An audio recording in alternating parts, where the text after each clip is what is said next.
Hello everyone, I'm Chester44 and welcome to this Let's Play Blades of Avernum. Last episode, I believe we had managed to do some exploring around in the northwest area of the region and happened to get to this town of Tampere, a former slave colony, or slave encampment, slave prison, whatever it would be called. That is now free.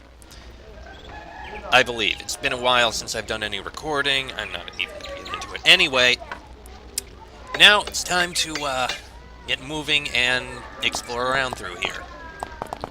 And as I always do, start with running around the outside. Yeah, not much of a start to that, but this man in a green tunic is pacing around the small pond. He has a stick in his hand, and occasionally he stops by a bush and gives it a sharp prod with the stick. He notices you staring, so he stops his task for a moment and nods at you. Hello! That's all he says. What are you doing? I'm looking for the snake. He strikes a nearby bush again. There was a rattlesnake hiding in one of the bushes earlier today. It scared the robes off of Father Proinsias. The man eyes another bush suspiciously. So now I am trying to find it before it hurts someone. I could help you find it.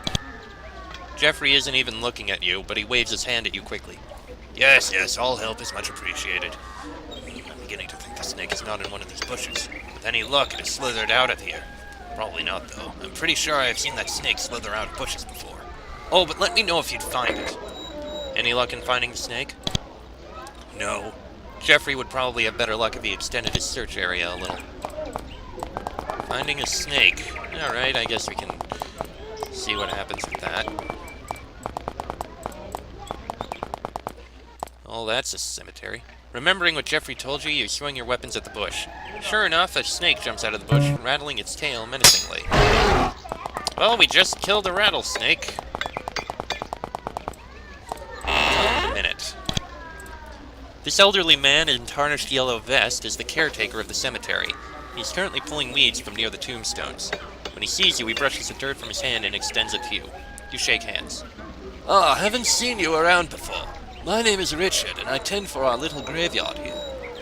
Have you always taken care of these graves? Oh yes, for as long as I can remember. Of course, I used to only help Darren when I was younger. Richard points at a tombstone. He rests over there. Good man, he cared for the dead. Made sure we did not forget them. How did he do that? Richard exclaims at the tombstones in general. You see these! If you can read, you can tell that he carved a little something on the stones about all the people buried here. That's my job now, to make sure future generations remember the dead. See that most southern cross? Canaire flies under that, and over there, Sachin. Are all the people buried here? Oh no, some wish to be buried in the river, some near the forest, and some do not wish to be buried at all. We burn their bodies. Besides, this is not our first burial ground. There is another one west of town. Richard looks around. We're out of space. I have to move that fence again. Can you tell me something about the people buried here? The old man seems surprised. You would hear of the dead? If you really want to hear the stories, then I'm happy to tell them. Just look around the graves and tell me from whom you wish to learn about. I don't want to hear about anyone, thank you. As you wish. Now, if you will excuse me, I have some work to do. Richard smiles and returns to the job. Okay, we can investigate all these. Gary, he went out laughing. Rebecca, it is quiet in here without you. A wizard in black lies here. He fell from the sky and gave us quite the startle. Canerf, he lived to help us. May he rest for all eternity beside us. Thomas, died of old age. I am with my friends now. Jane, she is living in our hearts now. Samuel, killed by cowards. Here lies a lying bastard. May he rest in agony. Gerald Ferguson, his body may be lost, but his soul rests here. Jimmy, another life cut short. Yaves, he loved his wife, he loved his child. He was shot to death by a drunken cat. I'm guessing they mean Nephilim, because otherwise that would be weird. Samantha, who could have thought it was lethal? Tilda, there are worse things than dying of old age. Harriet, the Nephilim cannot reign forever. Then she was executed.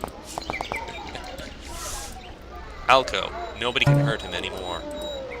Sam, he lived by his motto, get rich or die trying. Well, I guess he didn't get rich. Gerald. I lived, I died, such was my life. Nadia. She could not sleep. Robert. Died defending his family. Brett. Ha! I got the last word!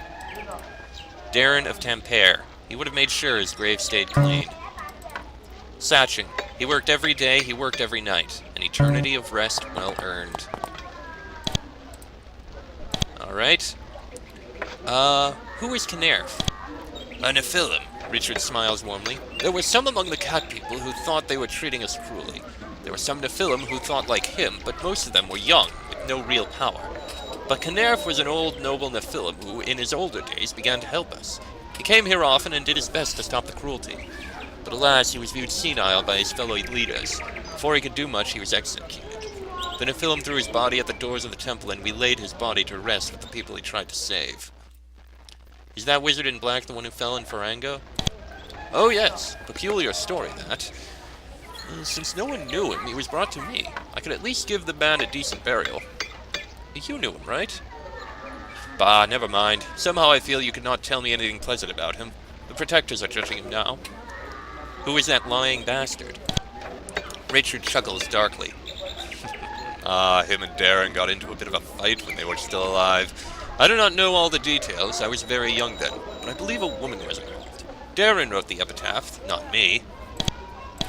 Wait, wasn't Darren... No, that was Brett. Okay. Moving on. Continuing. Who's this? Not you. You! Doesn't talk. Doesn't respond to us. Okay. The man dressed in red grins to you from behind the counter. New faces, eh? Pleasure to meet you. I'm Edward, he exclaims to the dice on the table. Care for a game of dice? How do I play this game? Well, the rules are very simple, sir. You roll 3 dice. You get 2 half moons, you win your money back 3 times. If you get 3 half moons or full moons, you get your money back 8 times. 3 new moons yield a 20-time victory. Now, if you get 3 skulls, I'll kill you. You what? Only joking, good sir. If you get 3 skulls, you lose your money 2 times. Nothing. Sure, let's play. Just sit on the chair and make yourself comfortable. Is the game fair? Fair? Why, it is just a simple game of dice. Completely fair, I assure you. You insult me, my friend. Why would I need to cheat? Sure, roll the dice. You make yourself comfortable. Edward rubs his hands in anticipation. You grab the dice and begin to shake them. Appropriate lame music starts to play in your head. Roll the dice. You get skull, half moon, full moon. Half moon, full moon, full moon. Hey, we got 150 coins. Okay, that's enough. Do come back again. Yeah, fair enough. And it is actually fair. Nice to see that. Oi, you. I found and killed the snake, Jeffrey. Oh, good. Here. Father Proinsias gave me these in case the snake would bite me. I do not see why I would need them now. He hands you a healing potion and a curing elixir. Still here, Jeffrey? What? Yes, I'm still here. This is actually a rather nice small pond, and Father Proinsias does not need me right now. Fair enough. Alright, let's take a look in some of these buildings. We'll leave the center one for last. Okay, she doesn't respond.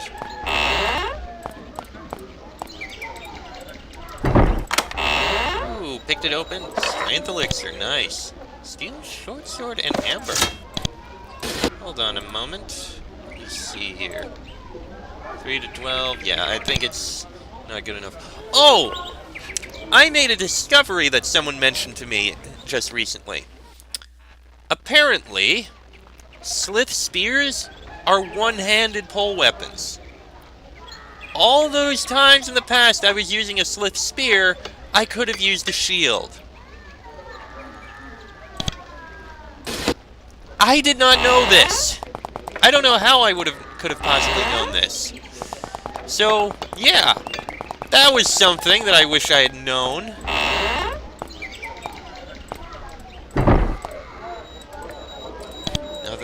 Nothing. Adrian suddenly grabs me by the shoulder. He seems uneasy about something. Oh, listen, are we really going to go in there? Why do you ask? Well, it just so happens that Mirthral, the man in there, he is not right in the head. You see, he believes he has magical powers. He charges money from gullible people for his services. I'm only saying that if we go inside, then do not, for the love of the protectors, pay Mirthral any money. With that, Adrian finishes the conversation. Mirthral the Mist. Well, I'm gonna save before we go in, just in case. Alright, in we go. Alright then. The man inside this dim house has his hands around a glass ball in front of him. It's definitely glass. He is in his early 30s and has long brown hair and beard. He raises his eyes to meet yours and grins knowingly. Greetings. I have been expecting you, Theodore. That's not my name. Mirthral raises his hands towards his mouth. Oh, it will be. Mark my words. Theodore? Adrian sighs slightly. He is shifting his weight uncomfortably from one foot to another and tries to look anything that isn't Mirthral. That's a glass ball, isn't it? I assure you, all my balls are made of crystal. I use my powers to collect them from the bottom of Lake Avernum. Such is the strength of my powers. What can you do for me? I can look into the future for you in my crystal ball, or I can use my powers and try to grant you an awesome blessing. What does the future hold for me? Only 50 gold and the future will unveil for you. You pay up. Mirthral looks deeply inside his glass ball. After a moment of silence, he looks back to you. The future is clouded right now. I have exhausted my powers for now. Come back another time. Grant us the blessing. Mirthral puts his palms on the small table in front of him. Then he stares deeply into the thin air ahead. Suddenly he raises his hand swiftly and shouts, Amag! Surprised to see you still there, he waves you off. Go on, Amag. This is either the best or the worst 150 gold you ever spent. It's hard to tell with these situations. Yeah, I had a feeling. Oh well, 200 gold is no big deal. We have a shit ton. Ooh. And there we got 15 coins back anyway. Steel arrows. Actually, yeah. Sure, grab them for him. Here. Ah, some coins. Yoink. And in here we have... Doesn't look like anything. Oh no, there's some coins here. Yoink. Alright. This is probably the... No, this is a smithy. The man working in the smithy is a short, strong man. He is currently working on a sword. Though you don't know much about smithing, the man's work is quite impressive. He carefully lets the sword rest on his anvil and turns to you. Greetings, strangers. I'm Godbear, but my friends call me Godbear. Is there something you wanted? Your friends call you Godbear. Why? Godbear stops to think. I don't know. Started at some point, I just cannot remember why. Oh well. Surprised to find a blacksmith here. Godbear smirks. Well, the only surprise is that I am a human and this far from the soldiers. I suppose I could tell you my story. You see, the Nephilim, they did not really appreciate the work of a blacksmith. All they needed metal for was the arrowheads and the occasional sword and shield. So anyway, when the Nephilim blacksmith began to turn old, no one would succeed him. So they just picked a random slave to learn that trade. And that was me. You were a blacksmith for the Nephilim? Oh yes, though that did not mean I had it much easier than the rest. The Nephilim would still beat me from time to time. They just tried to be careful not to break any bones. I was used to the Nephilim and nothing more. So, do you know much about this area? Feral Lake? I guess I know more than most. Of course, that is only because most people do not get to move around much. I did, well, a little, but now a lot of people have been traveling around Feral Lake. The way I hear, you should watch out for, those magic boars. The Onavians! The way I remember it, there were not that many of them when the Nephilim were still here. There were just a lot of ordinary boars. No one seems to know why there are suddenly so many of them. No one's ever bothered to ask me. And how do you explain it, Godber? Godber seems surprised that you actually asked him. He frowns in order to come up with something. Yeah. Must be mating season. The man seems pleased about his revelation. Yep. This is their mating grounds. Sure. Go with that. Can I buy something? I'd rather sell, but it appears like blessed plate mail. The fact that you have that is bloody impressive. Sword of sharpness? Wait a second. 7 to 56. Wait, so that's... No, it's two-handed. Not interested. Thank you, though. And now, the main building here. You step inside the stone building. Unsurprisingly, it is a temple. The thick stone walls keep the air inside cool even in the hottest days. Crude tapestries hang from the walls. It's strange that the people here have a temple like this. In the south end, there are 2 altars and a priest with bright blonde hair. Alright, let's speak with the... Okay. Adrian speaks to you. Excuse me, if I may, I would like to place a small prayer. If you do not mind, thank you. Adrian walks to one of the altars and kneels in front of it. He then hesitates for a second, but eventually he lowers his head and shuts his eyes. Adrian extends his arm to touch the piece of cloth on the altar and keeps his arm on it for seconds. Then he gets up and without a word walks back to you. That is completely fair. Alright. The priest of the temple is dressed in gray robes. He has bright yellow beard and hair. He is humming softly to himself, but stops to address you. Nature's blessings to you, my child. I am Healer Proinsius. How may I serve you on this beautiful day? You can tell that the healer is not as cheery as he seems. This is quite a large temple. Who is it devoted to? The question seems to confuse the priest a little. Why, it is devoted to all who wish to place a silent prayer to their protectors. This temple is open to everyone. If you wish, you may place a prayer to your protectors at the altars. This temple was our only sanctuary during the Nephilim reign. They were kind enough to allow us to practice our religion here, though they did make sure our religion would never turn rebellious. Is something bothering you? The priest smiles forcedly. You can read the human face well, my child. If I may trouble you with my burden, it is our sacred relic. It has been stolen. Tell me about the sacred relic. We call it the Moonstone. It is a direct blessing from the protectors. You see, one night when the evil Nephilim had sent a party to punish our insubordination, the protectors shielded us. Prosnius raises his hands dramatically. The sky fractured, and a bolt of fire shot forth from the skies. It destroyed the Nephilim patrol totally. Henrik, a young shepherd who saw everything, approached the horrid scene and found a boiling hot rock in the middle of the scene. He brought the rock to the current priest, who claimed it to be a boon of the protectors. It has been our most sacred relic ever since. Wow. A meteor came down and destroyed an entire patrol. That's an impressive bit of luck. I completely stand by your decision to make it a holy relic. Who stole it? Proinsius shakes his head bitterly. We do not know, although we have a slight hunch. It is widely believed that a small group of Nephilim, furious of their defeat, snuck into our village at night and stole the Moonstone.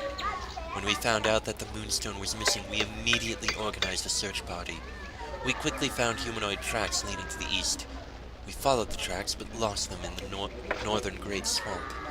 You would have our eternal gratitude if you found the Moonstone. You're a priest. Can you teach me any religious rituals? Prosnius wrinkles his forehead. I am afraid not, my child. I can only teach these rituals to someone favored by the protectors. I am truly sorry. Meaning someone who finds the Moonstone. Meditation chambers, makes sense. Doody-doody-doody-doo. Repel spirit scroll, nah, nothing there. Blessed dagger, and copper coins. Nothing there, okay. And that appears to be everything in this town here.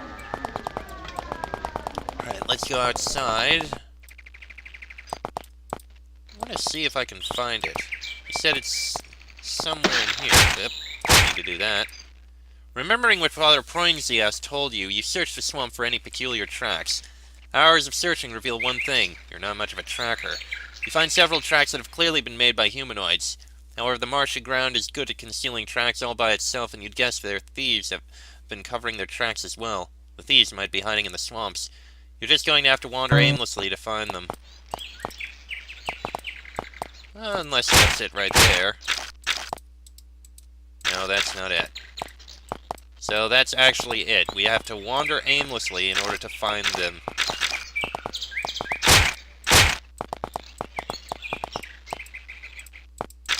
There's... all the tracks lead to this part of the swamp. There are quite a lot of them, but several of them are on top of each other. There can't be more than a dozen Nephilim hiding somewhere in here. The tracks are all leading to one point. That is where the cave is, and hopefully where you'll find the Moonstone. Aha! We found it! And you know what?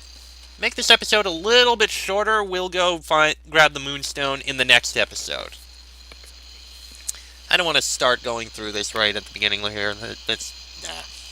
So, next episode, we'll grab the Moonstone, bring it back, and probably learn some pre-spells. Although, logically, in my mind, the pre-spells we'd find here should be weak, and probably not as good as the spells we know from the future. But we'll do it anyway, and that'll be in the next episode. So, until then, I'm Chester44, that is Fox, Sheik, Bonnie, and Draco. This has been a Blades of Avernum Let's Play, and I shall see you all next time.